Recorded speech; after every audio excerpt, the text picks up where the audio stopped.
खुलुमबाय रायजो राजाफोर फैलायबाय गोदान मोनसे भिडिअ लानानै नोंथांमोननि गेजेराव दिनै जों रायज्लायगोन न'खरसे मानसि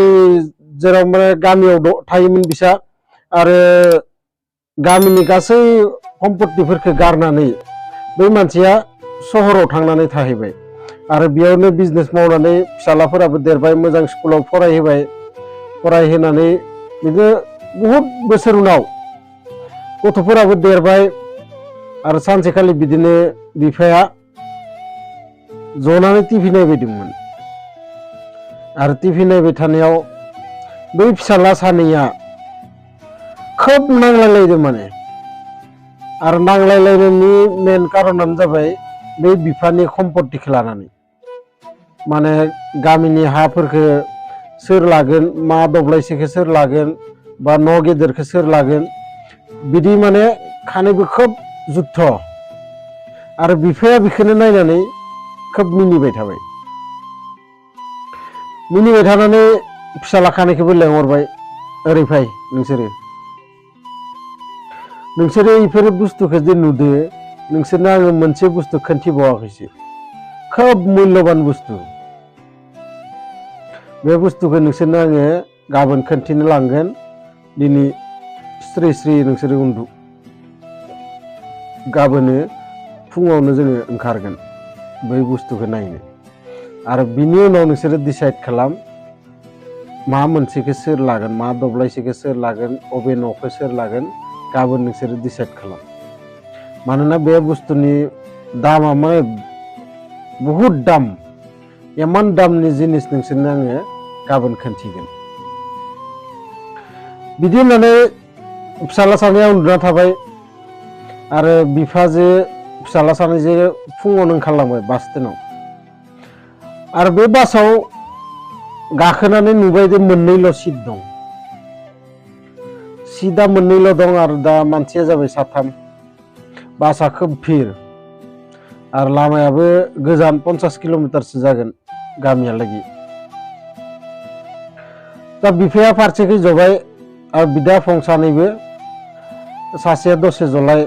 आरो सासेया दसे जलाय बिदि सोलाय जलांबाय थाबाय दसे उनाव मोनहैबाय बिसोरो गामियाव मोनहैनायनि उनाव बिफाया मोनसे मेहेल रखम बिराद पुराना जेराव माने एकदम फारौफोर बाहा लाजोबना बामलेमा खाजोबनाय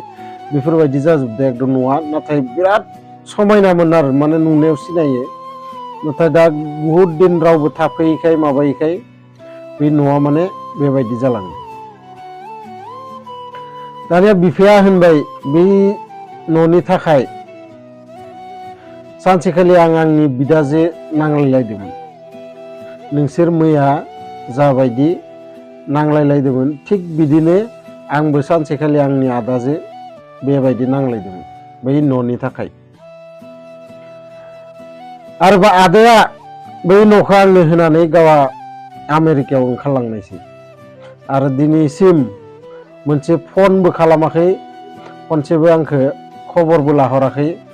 आरो बै न'नि थाखायनो आङो आंनि आदाखौ दिनै खोमानो गोनां जाबाय नोंसोरदि फैनायाव सिटआव सासे जलाय सासे उथिलाय जेरै फैदो बै सिटखौ नोंसोरो पार्मानेन्ट खालामनो हागोन नामा बा नोङो बै सिटखौ पार्मानेन्ट खालामनो थाखाय सोरदोबा नांलायनो हागोन नामा फिसाला खानैबो मिनिबाय बे सिटआलाय माबोरै जोंनि जानो हागोन बे दसे टाइमनि थाखायल' बिदि होननायाव बिफायाबो मिनिस्लुनानै होनबाय बै जोंनि जिबनाबो दसे समनि थाखायल' जोङो रावबो खोन्थानो हाया जोंदि 80 बोसोर थांना थागोन 50 बोसोर थांना थागोन जोंनि जिबना गाबोननो गोमालांनोबो हानाय आरो रावहाबो बिदि पार्मानेन्ट जायगा रावबो मोना जि थांना थासान्दि मोनबाय बिनि उनाव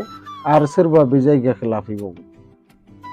बिनि थाखायनो नांलाय खमलाय खालामना लाब गैया नोंसोरो बासाव जेरै एडजास्ट खालामनानै फैदो बिदिनो नोंसोरो जोंनि सम्पत्ति जि दोङो आंनि बेखौ नोंसोरो एडजास्ट खालामनानै जालां नांलाय खमलाय खालामनानै जेबो मोना दिनै नोंसोरो बिदि नांलाय खमलाय खालामगोन गाबोन नोंसोरनि फिसालायाबो नांलाय खमलाय खालामगोन बिनि उनाव बे सम्पत्तिया रानै बेसेबां थालांगोन नाथाय नोंसोर जुदि मिलिजुलि थायो खोब मिलायनानै थायो